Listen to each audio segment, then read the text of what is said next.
श्री स्वामी समर्थ. नमस्कार मंडळी, स्वागत आहे तुमचे माझ्या यूट्यूब चॅनलवरती. आजचा दिवस तुम्हाला खूप छान सुखाचा आनंदाचा जाऊ हीच स्वामींच्या चरणी प्रार्थना करते आणि आज या नवीन व्हिडिओला सुरुवात करते. उद्या आहे 3 नोव्हेंबर वार रविवार आणि या दिवशी भाऊबीजेचा सण साजरा केला जाणार आहे. या दिवशी भगवान चित्रगुप्तांची सुद्धा पूजा केली जाते.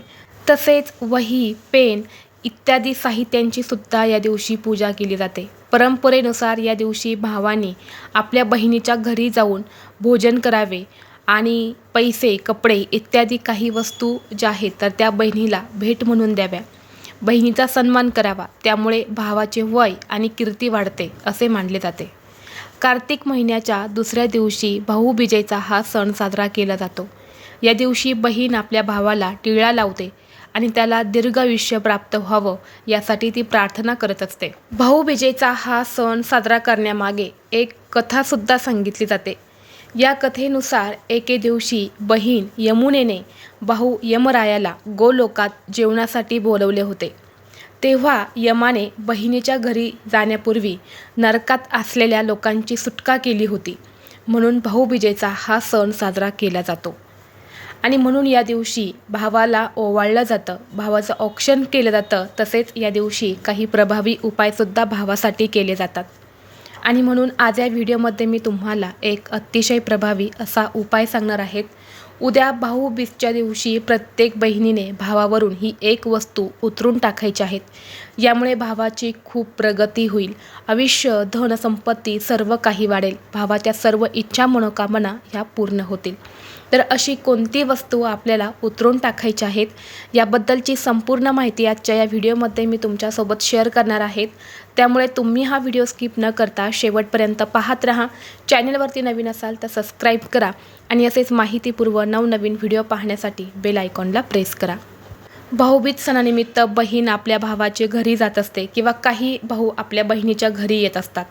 जर तुमचे भाऊ तुमच्या घरी येणार असेल तर तिथे तुम्ही हा उपाय करू शकता किंवा बहीण आपल्या भावाच्या घरी जात असेल तर तिथे सुद्धा तुम्हाला हा उपाय जो आहे तर तो करायचा आहे. हा उपाय करण्यापूर्वी तुम्हाला काही महत्त्वाचे अजून या दिवशी उपाय करायचे आहेत. जे काही उपाय मी तुम्हाला सांगणार आहे तर ते फक्त वर्षातून एकदाच केले जातात. पहिला उपाय म्हणजे तुम्हाला पेन आणि वही. या दिवशी काही नवीन पेनांची आणि वह्यांची तुम्हाला खरेदी करायची आहे जे वर्षभर तुम्हाला लागणार आहेत.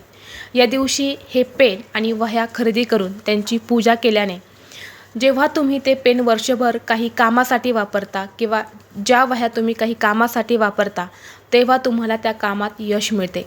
जर तुम्ही या दिवशी काही नवीन पेन आणून त्या पेनांची पूजा केली आणि ते पेन जर आपल्या मुलांना परीक्षेला जाण्यासाठी जर तुम्ही दिले, पेपर लिहिण्यासाठी, तर मुलांना परीक्षेमध्ये यश मिळते. तसेच त्या पेनाने जर तुम्ही एखादी महत्त्वाची साईन केली तर ते तुमचं महत्त्वाचं कामसुद्धा पूर्ण होतं. इतकं महत्त्व या दिवशी पेन वह्या पुसण्यासाठी दिले जाते. तर ही एक गोष्टसुद्धा आपल्याला अवश्य या दिवशी करायची आहेत. यानंतरनं पुढची गोष्ट म्हणजे या दिवशी आपल्याला तुळशीच्या पानांचा सुद्धा एक प्रभावी उपाय करायचा आहे. तर तुम्हाला 11 तुळशीचे पानं घ्यायचे आहेत, स्वच्छ धुवून काढायचे आहेत, पुसून काढायचे आहेत आणि ही पानं तुम्हाला कट करून तुमच्या पिठाच्या डब्यामध्ये तुम्हाला टाकायचे आहेत. जे तुमचं पीठ असेल, गव्हाचं असेल, बाजरीचं असेल, ज्वारीचं असेल, तर त्या पिठामध्ये तुम्हाला हे तुळशीचे पानं जे आहेत तर ते टाकायचे आहेत. आणि जेव्हा तुम्ही स्वयंपाक करणार आहे तेव्हा ती पानं त्या पिठामध्ये तुम्हाला मळायची आहेत. त्याची भाकरी किंवा चपाती तुम्हाला बनवायला सुरुवात करायची आहे. यामुळे घरामध्ये सदैव लक्ष्मी प्रसन्न राहते. घरामध्ये अन्नपूर्णा जी आहे तर ती अखंड स्वरूपात वास करते. खाल्लेल्या अन्नातून बाधा होत नाही, घरातून अन्नधान्य वाया जात नाही. म्हणून हा एक उपायसुद्धा तुम्हाला अवश्य करायचा आहे. तसेच जर भाऊ आपल्या बहिणीच्या घरी हा सण साजरा करायला येत असेल, म्हणजे भाऊबीज साजरा करायला येत असेल, तर या दिवशी तुम्हाला एक महत्त्वाची गोष्ट करायची आहे. एका ग्लासमध्ये किंवा एखाद्या भांड्यामध्ये, तांब्यामध्ये तुम्हाला थोडेसे तांदूळ घ्यायचे आहेत आणि जेव्हा आपला भाऊ आपल्या घरामध्ये येईल त्यावेळी तुम्हाला ते तांदूळ जे आहेत तर ते घराच्या मुख्य उंबरठ्यावरती ठेवायचे आहेत आणि भावाला ते ओलांडून आतमध्ये यायला लावायचं आहे.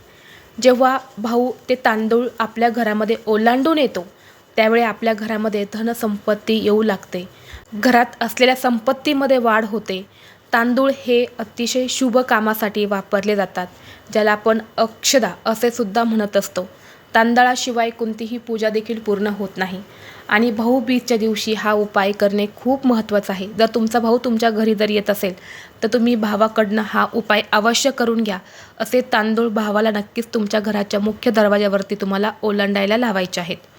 ओलांडायला लावायचे आहेत म्हणजे त्याचा पाय लावायचा आहे. ते तांदूळ थोडेसे सांडले पाहिजे आतल्या साईडला, बाहेरच्या साईडला नाही, आतल्या साईडला थोडेसे तांदूळ पडले पाहिजे. ज्या प्रकारे आपण गृहप्रवेश करत असतो नवीन लग्न झाल्यानंतरनं, तसंच तुम्हाला हा उपाय करायचा आहे. यानंतरनं आता पुढचा उपाय तुम्हाला करायचा आहे. जेव्हा तुम्ही भावाचं औक्षण करणार आहेत, भावाला तुम्ही ओवाळणार आहेत, तर त्यावेळी तुम्हाला भावासाठी हा उपाय करायचा आहे. आता हा उपाय का करायचा आहे?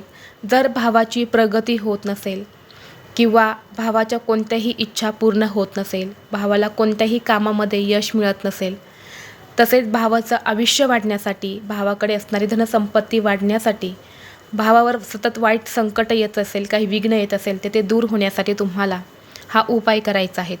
उपाय करण्यासाठी तुम्हाला लागणार आहेत 4 काळे मिरे, जे आपण मसाल्यामध्ये वापरतो, तर ते 4 काळे मिरे घ्यायचे आहेत. 4 तुम्हाला अखंड फुलाच्या लवंगा घ्यायच्या आहेत आणि 4 काळे उडीद घ्यायचे आहेत. उडीदसुद्धा काळे असतात आणि ते सुद्धा आपण उडदाची जी डाळ असते, तर डाळ नाही, अख्खे उडीद आपल्याला घ्यायचे आहेत.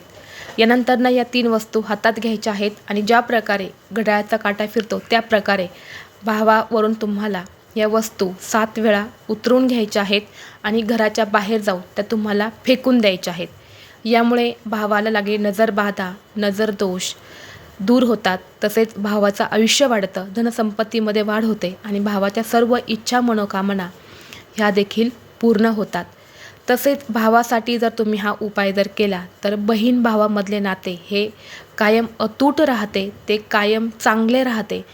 त्या नात्यामध्ये कधीही अंतर येत नाही आणि यामुळे हा उपाय प्रत्येक बहिणीने आपल्या भावासाठी अवश्य करायचा आहे. तसेच तुमच्या भाऊ बहिणीमध्ये काही वाद विवाद असेल, काही भांडणं असेल, काही रुसवे फुगवे असेल, तर ते तुम्हाला सोडून द्यायचे आहेत आणि या दिवशी अवश्य एकमेकांना भेटायचं आहेत. बहिणीने भावाचं औक्षण करायचं आहे. भावाने सुद्धा आवर्जून आपल्या बहिणीला फोन करा. भाऊबीजसाठी तिला अवश्य आपल्या घरी बोलवा. या दिवशी बघा, जो पण भाऊ बहिणीला काही भेटवस्तू देतो, त्याच्या इच्छाशक्ती जी पण काही वस्तू देतो, तर त्याच्या डबल पटीने पुण्य जे आहेत, यश कीर्ती जी आहे, तर ती भावाला मिळत असते. इतकं महत्त्व या भाऊबीज सणाला दिले जाते. व्हिडिओ तुम्हाला जर आवडला असेल तर लाईक करा. चॅनलवरती नवीन असाल तर सबस्क्राईब करा आणि हा व्हिडिओ आपल्या मित्रपरिवारासोबत जास्तीत जास्त शेअर करा. चला तर मग भेटू असंच पुढल्या एका नवीन व्हिडिओमध्ये. तोपर्यंत सर्वांना श्री स्वामी समर्थ.